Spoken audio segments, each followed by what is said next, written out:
Hello everyone, আসসালামু আলাইকুম। Welcome to my channel করবি সিকো। আজকের পর্বে করে দেখাবো খুব মজাদার একটি নাস্তা আইটেম।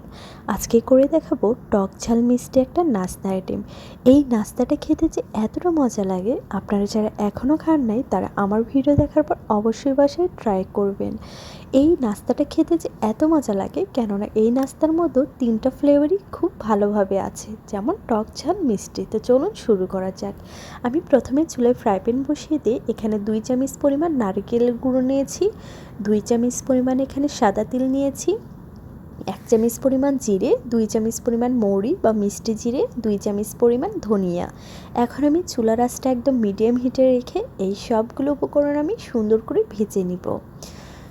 তো এই উপকরণগুলো কিন্তু একদম লো হিটে ভেজে নিতে হবে, তাছাড়া কিন্তু উপকরণগুলো পুড়ে যাবে, আর পুড়ে গেলে কিন্তু এটা খেতে ভালো লাগবে না। তো দেখুন আমার সব কিছু ভাজা হয়ে গেছে। এখন আমি চুলাটা অফ করে দিয়ে তাওয়াটা গরম থাকা অবস্থায় এর মতো 2 চামচ মরিচের গুঁড়ো, দেন 1 চামচ জিরে গুঁড়ো, 1 চামচ হলুদের গুঁড়ো, 1 চামচ আদা গুঁড়ো এবং আমি পরিমাণ মতো লবণ দিয়ে এটি সুন্দর করে মিক্স করে নিব। আমি কিন্তু এখানে আদা গুঁড়োটা ইউজ করেছি। আপনাদের বাসায় যদি আদা গুঁড়ো না থাকে সেক্ষেত্রে কিন্তু আপনারা এটা স্কিপ করতে পারেন। তো এখন আমাদের সব কিছু যদি মিক্স করা হয়ে গেছে, এটা এখন ব্লেন্ড করে নিয়েছি। তো ব্লেন্ড করে নেওয়ার পর এখন আমি এই মিক্সারের মধ্যে 4 চামচ চিনি দিয়ে এটা আবারও আমি গুঁড়ো করে নিয়েছি। তো দেখুন এত সুন্দর একটা স্মেল বের হচ্ছিল এই গুঁড়ো থেকে। এখন আমি নাস্তার জন্য চাটনি তৈরি করে নিব, যার জন্য এখানে আমি তেঁতুলের পিউরিটা দিয়ে দিব আগে ফ্রাই প্যানে। দেন আমি এখানে তেঁতুলের পিউরি যেই পরিমাণ নিব তার চাইতে একটু বেশি পরিমাণ এখানে গুড় নিয়ে নিয়েছি। এখন আমি পিউরির মধ্যে গুড়টা দিয়ে দিব।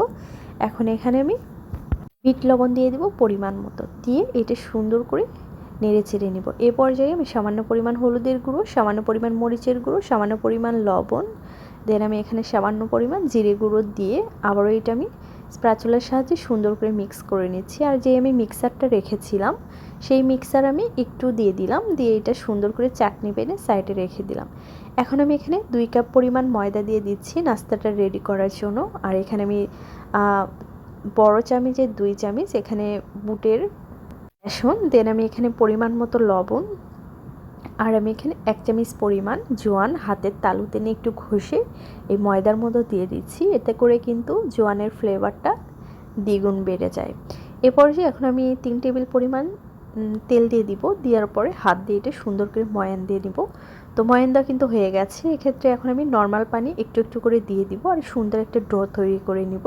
তো একবারে কিন্তু পানিটা দেওয়া যাবে না, একটু একটু পানি নিয়ে এটা সুন্দর একটা ডো তৈরি করে নিতে হবে। বেশি শক্তও করা যাবে না, বেশি নরমও করা যাবে না, মাঝামাঝি আকৃতির একটা ডো করে 5 মিনিটের জন্য আমি ঢাকনা দিয়ে ঢেকে দিয়েছিলাম। 5 মিনিট পর ঢাকনা উঠিয়ে আমি এই ডোটা একটু হাতে মথে নিয়ে এখানে 4টা ভাগ করে নিয়ে আমি একটা করে স্লাইস নিয়ে এখন আমি পাতলা রুটি করে নিব। তো এই নাস্তাটার ক্ষেত্রে আপনি রুটিটা যত পাতলা করে করে নেবেন আপনার নাস্তাটা কিন্তু ততটাই পারফেক্ট হবে। একদম পাতলা করে এখন আমি রুটিটা বেলে নিব। তো আমাদের রুটিটা হয়ে গেছে। এখন আমি একটা নাইফের সাহায্যে চারোদিকে সুন্দর করে কেটে নিব। নেওয়ার পরে এখন আমি এর মধ্যে যেই চাটনিটা তৈরি করেছিলাম সেই চাটনিটা এখন আমি দিয়ে দিব। তো চাটনিটা দিয়ে দেওয়ার পরে আমি যে মিক্সারটা রেখেছিলাম সেই মিক্সারটা এখন আমি এর মধ্যে দিয়ে দিচ্ছি। দিয়ে দেওয়ার পরে আমি একটু ওপর থেকে প্রেস করে নিলাম, যাতে করে এই চাটনির সাথে মিক্সারটা সুন্দরভাবে লেগে থাকে। এখন আমি হাত দিয়ে এটা চেপে চেপে রোল করে নিব, যেন রোলের মতো কোনো ফাঁকা না থাকে। এখন আমি পানি দিয়ে দিব, পানিটা দিয়ে দিলে আঠার কাজ করবে। এখন আমি এই পানিটা দিয়ে দেওয়ার পরে সুন্দর করে হাত দিয়ে এটা চেপে নিতে হবে। এখন আমি সামনের সাইড থেকে একটু কেটে দিয়ে এটা ছোট ছোট লেচি তৈরি করে নিতে হবে। তো একটা করে আমি লেচি নিয়ে হাতের সাহায্যে দেখুন সুন্দর করে শেপ করে নিচ্ছি, আর মাঝখানে একটু চেপে চেপে দিচ্ছি যাতে করে ভেতরে কোনো ফাঁকা অংশ না থাকে, কারণ এখানে ফাঁকা অংশ থাকলে তেলের মধ্যে দিলে কিন্তু তেলটা ঢুকে যাবে। তো এক এক করে আমি সবগুলো নাস্তা আইটেম করে নিয়েছি। এখন আমি এই নাস্তাগুলো তেলের মধ্যে ভেজে নেব। আমি আগে থেকে চুলায় ফ্রাই প্যান বসিয়ে দিয়েছিলাম, ফ্রাই প্যানে তেলটা গরম করে নিয়েছিলাম।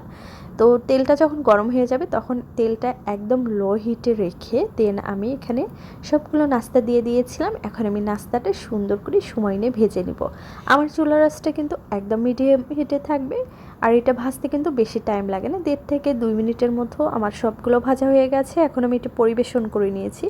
এইটা দেখতে যে এতটা সুন্দর, খেতে কিন্তু মাশাআল্লাহ তার চেয়েও বেশি সুন্দর ছিল। আর এই নাস্তা আইটেমটা কিন্তু আপনাদের বাসায় যখন হুটহাট মেহমান চলে আসবে তখনও কিন্তু এটা দিতে পারবেন, বা বাবুদের টিফিনের সাথেও কিন্তু এটা দিতে পারবেন, বা বিকালে স্ন্যাক্স হিসেবেও কিন্তু এই আইটেমটা খুব ভালোভাবে যায়। আর এটা খেতে যে এতটা মজা, আপনারা কিন্তু আজকেই বাসায় ট্রাই করবেন এবং আমাকে কমেন্ট করে জানাবেন নাস্তাটা আপনাদের কেমন লেগেছিল। আর আজকে আমার নাস্তা আইটেম যদি আপনাদের ভালো লেগে থাকে তো লাইক, কমেন্ট এবং বেশি বেশি শেয়ার করে দিয়েন। তো আমি জাস্ট একটা নাস্তা আইটেম আপনাদের দেখিয়ে দিচ্ছি যেটা কতটা ইয়াম্মি লুক আসছে, তাই না? আর আপনারা যারা আমার চ্যানেলটি সাবস্ক্রাইব করেনি তারা আমার ইউনিক ইউনিক রেসিপি পেতে আমার চ্যানেলটা সাবস্ক্রাইব করতে কিন্তু ভুলবেন না। তো দেখুন, আমি জাস্ট একটা নাস্তা আপনাদের নিয়ে আমি দেখিয়ে দিচ্ছি।